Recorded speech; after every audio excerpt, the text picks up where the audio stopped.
Video শুরুতে সকলকে জানাই জয় জগন্নাথ আর রথযাত্রার পুণ্যলগ্নের অনেক শুভেচ্ছা। আমার বাড়িতে এই নিয়ে 4 বছর ধরে রথযাত্রার পুজো হয়, আর যেটা আমি করি আর আমার বাপি করে নিজের হাতে।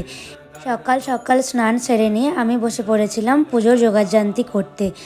যোগু দাদাদের সাজানোর পর আমি গোপুকেও সাজিয়ে নিয়েছিলাম। সবটা নিজের হাতে করার মধ্যে যে আনন্দ থাকে সেটা হয়তো বলে বোঝানো যায় না।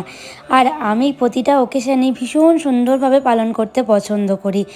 আমার এই 3 বছর 4 বছরের পুরনো রথটাকে আমি সুন্দর করে আলপনা বাড়ির আকারে সাজিয়েছিলাম। ভেবেছিলাম হয়তো নতুন একটা রথ নিয়ে আসবো কিনে, বাট দেখলাম নিজের ক্রিয়েটিভিটি দিয়েই কিছু একটা করে ফেলি, তাই পুরনো রথটাকে সুন্দর করে আলপনা বাড়ির আকারে সাজিয়ে ফেললাম।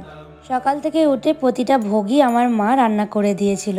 এরপর কুকিজ এসে খাইয়ে দিয়েছিল গপুকে একটু লাড্ডু। এরপর সকলে মিলে আমরা রথ টানলাম আর জোরসে বললাম জয় জগন্নাথ।